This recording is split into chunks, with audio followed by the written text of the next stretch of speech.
नमस्कार, आप देख रहे हैं सीएनबीसी आवाज पर कंज्यूमर अड्डा। आपके साथ मैं हूं विपिन भट्ट और हमारी खास सीरीज 12वीं के बाद लगातार जारी है। आज इसमें कॉमर्स और आर्ट्स के बाद बात होगी साइंस की। एक ऐसा सब्जेक्ट जो बहुत सारे बच्चों का एस्पिरेशन होता है कि हम साइंस लेंगे, आगे इंजीनियरिंग करेंगे या साइंस में कुछ और करेंगे, और काफी आकर्षक करियर ऑप्शंस भी मिलते हैं। तो क्यों ना लिया जाए इसको। लेकिन क्या सारे बच्चे सिर्फ इंजीनियर बनेंगे? नहीं, उसके अलावा भी साइंस आपको बहुत सारे ऑप्शंस देता है। और साइंस की तो फिर दो अलग अलग ब्रांचेस है, एक तरफ इंजीनियरिंग की है तो दूसरी तरफ मेडिकल भी है। तो वहां क्या सिर्फ डॉक्टर बनना ही जरूरी है या उसके अलावा भी ढेर सारे ऑप्शंस अब बाजार में आ चुके हैं। और ये तो देखिए टेक्नोलॉजी का युग है जिसमें हम जी रहे हैं, तो साइंस के लिए तो ऑप्शंस की कमी है ही नहीं। आर्टिफिशियल इंटेलिजेंस से लेकर इंटरनेट ऑफ थिंग्स और ना जाने क्या क्या ढेर सारी चीजें हैं, लेकिन ज्यादा ऑप्शन ज्यादा कंफ्यूजन। तो आज यही कंफ्यूजन दूर करने की कोशिश करेंगे कि अगर आपने 12वीं साइंस के साथ किया है तो इसके बाद आपके लिए क्या क्या ऑप्शंस हैं, किन किन फील्ड में कैरियर बनाए जा सकते हैं और किस तरीके के आपको पे पैकेजेस मिल सकते हैं साइंस के साथ। और ये सारी बात करने के लिए हमारे साथ हैं आज भी कुछ खास मेहमान। करियर काउंसलर अतीशा केसवानी हमारे साथ हैं, कैटकिंग एजुकेयर के सीईओ सुमित सिंह गांधी हैं और इन्फोयुग इंडिया के फाउंडर अल्पी जैन जो हमारे साथ इस सीरीज में आपके प्रश्नों के सवाल या आपके लिए गाइडेंस लेकर कल भी मौजूद थी। तो आप सभी का बहुत बहुत स्वागत है। ठीक है, मैं इस पर अल्पी आपकी भी एक राय चाहूंगा। जी, पीसीएम विपिन जी, इस सीन की पीसीएम लिया है तो इंजीनियरिंग करो ही करो, बट ऐसा बिल्कुल नहीं है दूर दूर तक। पीसीएम अपनी जगह, इंजीनियरिंग अपनी जगह। अगर आपने इंजीनियरिंग नहीं करनी, computer science, electrical, mechanical, mechatronics मत करो, छोड़ दो।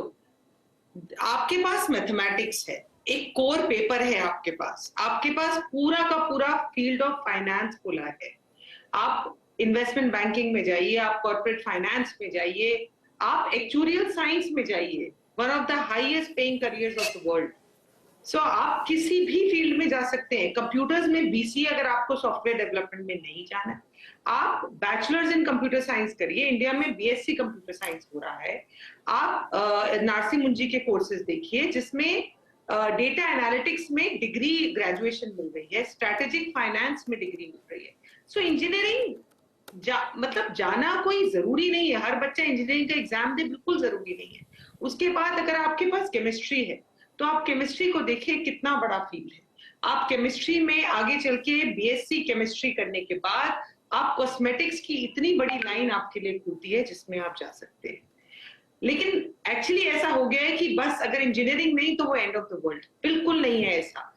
वहीं आप फिजिक्स को देखिए, फिजिक्स आपका टोटल डील करता है with everything from product design to electricals and everything. आपने नहीं कर पाए इलेक्ट्रिकल्स, बट आपको फिजिक्स में इंटरेस्ट है तो प्रोडक्ट डिजाइन में जाइए ना, मेक अ प्रोडक्ट। उसमें पूरा फिजिक्स और मैथमेटिक्स का एप्लीकेशन है और मेजर अच्छी सैलरीज है। ये दुनिया इनोवेशन की है, out of the box thinking की है। अगर आप सेम चले चलाए रास्तों पे हर वक्त चलोगे तो शायद सक्सेस के चांसेस आपके कम है। बट अब जो करियर ऑप्शंस है उसमें कोई कमी नहीं है। Finance is a very big field जो पीसीएम के बच्चों के लिए ह्यूजली खुला है। वहीं विपिन जी, अगर आप बायोलॉजी को देखें, फिजिक्स केमिस्ट्री बायोलॉजी को देखें, तो नीट करना हर बच्चे के लिए पॉसिबल नहीं है। या तो माता पिता के पास इतना पैसा हो कि कैपिटेशन की वो फीस दे सके, या फिर बच्चा बहुत मुश्किल क्रैक कर पाता है। तो आप बायोटेक्नोलॉजी का फील्ड देखिए, बायोटेक्नोलॉजी का फील्ड जिसमें स्टेम साइंस पे इतना मेजर काम हो रहा है। जो हमारी कोविड की वैक्सीन बनी थी वो किसी इंजीनियर ने थोड़ी बनाई थी, ना किसी डॉक्टर ने बनाई थी, वो एक बायोटेक्नोलॉजिस्ट ने बनाई थी। पूरा फार्मास्यूटिकल सेक्टर मेजरली बूम पे है। Food technology, food preservation India का एक बहुत ही बड़ा प्रॉस्परिंग फील्ड है जिसमें इंडिया अभी बढ़ रहा है आगे, क्योंकि अभी भी प्रोसेस्ड फूड इंडस्ट्री में हमारे यहाँ बहुत स्कोप है। तो आप फूड टेक्नोलॉजी में जाइए, आप बायोटेक्नोलॉजी में जाइए। पीसीबी का बच्चा इन दोनों फील्ड्स में जा सकता है, मैथ्स की रिक्वायरमेंट नहीं है। So there are lot of careers that you can look at. Dietetics, health, wellness and AI से आप इंटीग्रेट करिए, सब कुछ पॉसिबल है। जी, एआई पे आएंगे अभी, क्योंकि इन दिनों तो एआई का इतना ज्यादा चर्चा है कि हर तरफ एआई की बात हो रही है, नौकरी लेने की भी और नौकरी देने की भी। ठीक है एलपी जी, जब मैंने जिक्र किया था कि इन दिनों आर्टिफिशियल इंटेलिजेंस का बहुत ज्यादा जिक्र हो रहा है और दोनों तरफ से हो रहा है कि ये नौकरियां खा जाएगा, ये होगा, फिर ये भी है कि नए जॉब्स आएंगे, वो भी इसी फील्ड में आएंगे।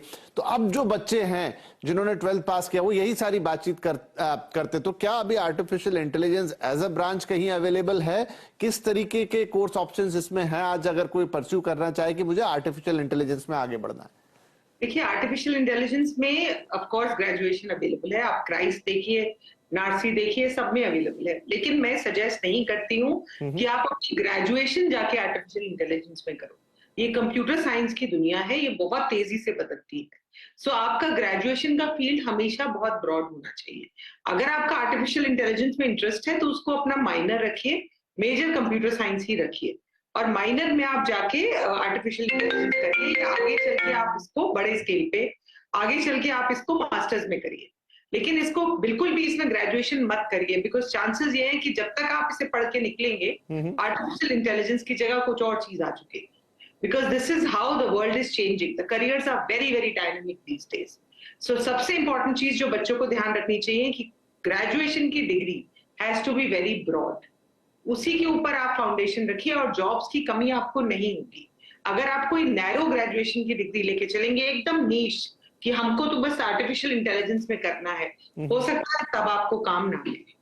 अदरवाइज आर्टिफिशियल इंटेलिजेंस में कोर्सेज अवेलेबल है अगर आप करना चाहें जी। तो। नहीं, अच्छा, आपका सलाह अच्छी है कि आप अपने आप को रिस्ट्रिक्ट मत कीजिए। ठीक है, इस समय टॉक ऑफ द टाउन कह लीजिए उसको, बहुत सारी बातचीत हो रही है चैट जीपीटी और बार्ड और ये सब के आने से, लेकिन जरूरी नहीं है कि उसी में सब कुछ हो। आप उसको एक अपने कैरिकुलम का हिस्सा। हाँ, आपको याद होगा ब्लॉकचेन और क्रिप्टो करेंसी, ब्लॉकचेन जब आया था तो ब्लॉकचेन, क्लाउड कंप्यूटिंग, एकदम से हर बच्चा वो करना चाहता था। राइट। ब्लॉकचेन खत्म हो गया।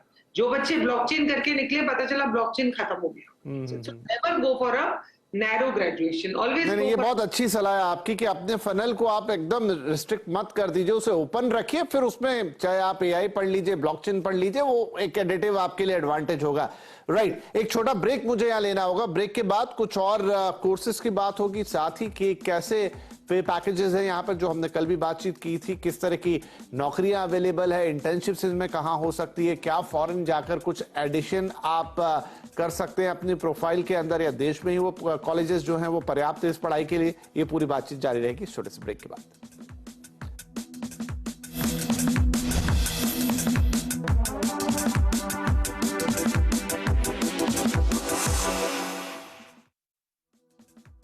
एट लास्ट एलपीजी, एक बहुत प्रैक्टिकल क्वेश्चन है जो मैं आपसे पिक करना है जी पूछना चाहता हूं, क्योंकि ये साइंस का मामला है। बहुत सारे लोग ट्राई करते हैं कि उनका आईआईटी में हो, इंजीनियरिंग में हो, तो वो उसके लिए ड्रॉप भी लेते हैं 1 साल, कुछ लोग 2 साल, कई ऐसे भी देखे हैं जो उससे भी ज्यादा। क्या सही है? क्या ये फैसला सही है, होता है कि मैं 1 साल रुकूं? अब जो सक्सेस हो गया वो तो हो गया, अच्छी बात है, उसको लगता है मेरा फैसला सही है, लेकिन ये परसेंटेज उतना होता नहीं है। इस पर क्या करना चाहिए? बड़ा कंफ्यूजन बना रहता है। इतनी क्लैरिटी इस चीज पे है ना, मैं आपको बिल्कुल क्लियरली बता सकती हूँ। 2 लाख से ऊपर बच्चे मैंने काउंसिल किए अपने करियर में।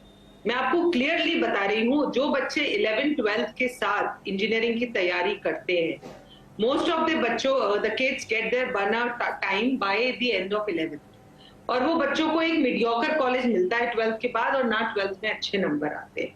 अगर आप वाकई में आईआईटी और बीआईटी टाइप के कॉलेजेस क्रैक करना चाहते हो, आराम से आप एक गैप ईयर, कोविड ने हमको सिखा दिया है कि कोई फर्क नहीं पड़ता। अगर आप फोकस करके 1 साल गैप ईयर लेके इंजीनियरिंग दो, देयर इज नो प्रॉब्लम। पहले के जमाने चले गए जब बच्चों के पास कुछ नहीं होता था करने को और सिर्फ पढ़ाई होती।